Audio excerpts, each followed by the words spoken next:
Olá, povo do primeiro ano do ensino médio.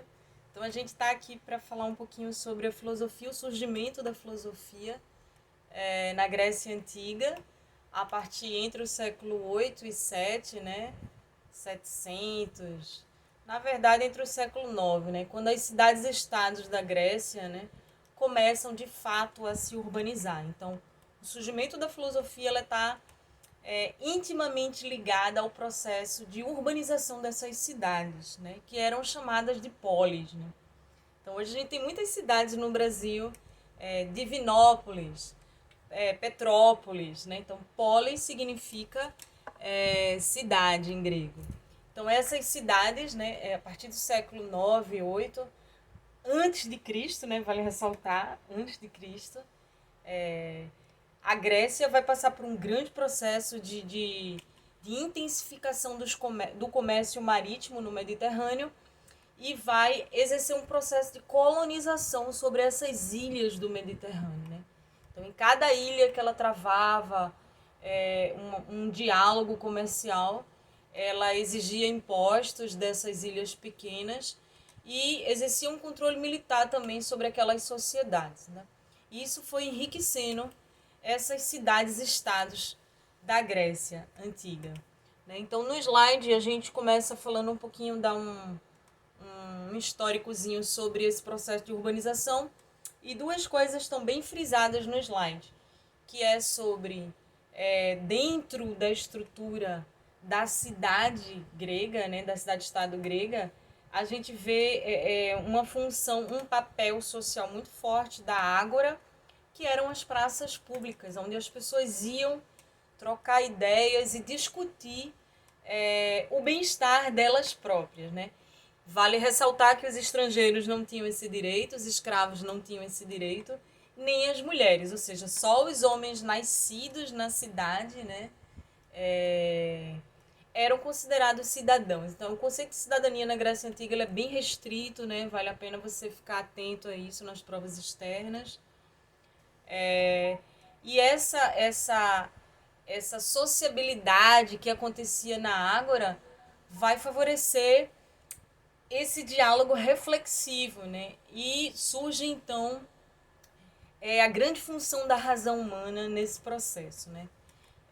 Por isso que o surgimento da filosofia ela está intrínseco ao surgimento do conceito de política, né? Política de você se interrelacionar socialmente, dialogando com a administração da vida das pessoas nessas cidades, nessas organizações sociais, né? Então, logo mais no século IV, né, 300 e pouco antes de Cristo, Atenas e outras cidades da Europa vai vivenciar um negócio chamado democracia, o governo do povo, que é justamente essa diferença é muito importante, né? Porque a democracia direta da Grécia Antiga não tem nada a ver com a nossa democracia indireta, quando a gente vota nos políticos e eles vão representar a gente lá no Congresso, nas câmaras. Eles agem legitimados na representatividade do povo. Na Grécia, não. As pessoas exigiam diretamente dos governantes aquilo que deveria ser feito, né? Como administrador dessas organizações sociais que eram as cidades-estado.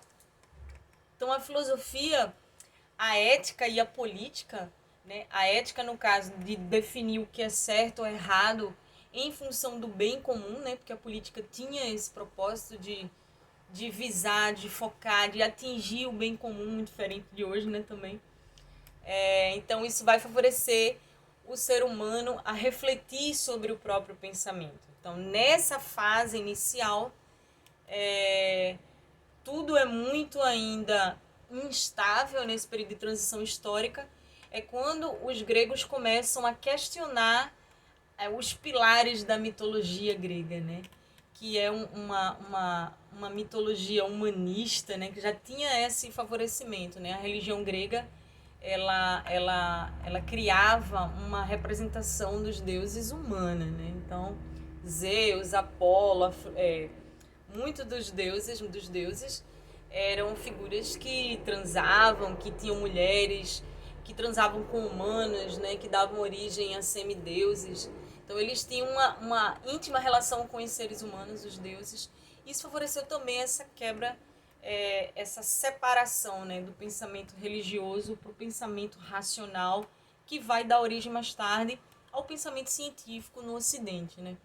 Daí a importância da filosofia grega, que o menino fica se perguntando, né, o aluno, por que eu tenho que estudar a Grécia Antiga e tal? Mas tudo que a gente pensa hoje na sociedade racional, patriarcal, capitalista, ela tem como embasamento esses pilares da filosofia da Grécia Antiga, né?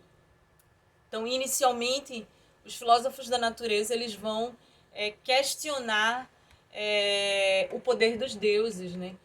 E questionar também a forma como a origem do universo, do mundo, do ser humano era contada dentro da mitologia, né? Então, a filosofia, inicialmente, ela vai se ocupar de refletir sobre o que estava em volta, que era a natureza, né? Viemos da água, viemos do fogo, viemos do éter, né?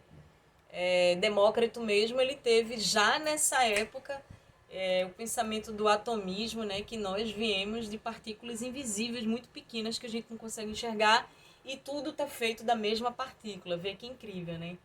Isso 600 anos antes de Cristo, isso é muito incrível, né? Então, os filósofos da natureza eles vão abrir esse campo de exploração do pensamento grego para depois surgir a figura de Sócrates, né? No segundo vídeo eu vou falar um pouquinho sobre Sócrates.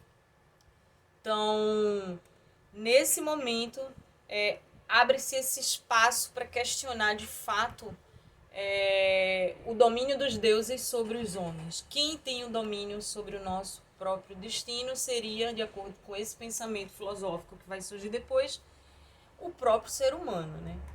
Então, Sócrates, nascido no século IV, se não me engano, no século V, né? Ele viveu durante o século IV, na Grécia Antiga, antes de Cristo.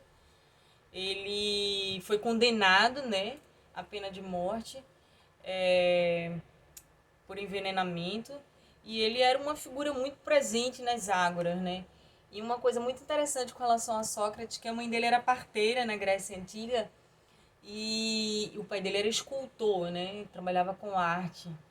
Então, estava sempre presente a questão racional de decodificar a criação artística de acordo com os valores humanistas da Grécia Antiga, né? Bem presente na arte grega, humanismo. E o papel da mãe dele, né? O papel da parteira de trazer à luz a vida. E o método que Sócrates vai criar é chamado de maiêutica. Maiêutica significa dar à luz. Então, que luz é essa que Sócrates levava às pessoas nas praças públicas, né? Ele gostava muito de discutir, principalmente com os jovens. Era justamente a luz da razão, né? Então, nesse método, através da ironia, Sócrates perguntava afirmando, o que favorecia a pessoa a refletir sobre aquilo que estava sendo perguntado, né? De fato, se você fizer a pergunta, você acha realmente que os políticos em Brasília não roubam? Não roubam? Você está afirmando ou você está perguntando, né?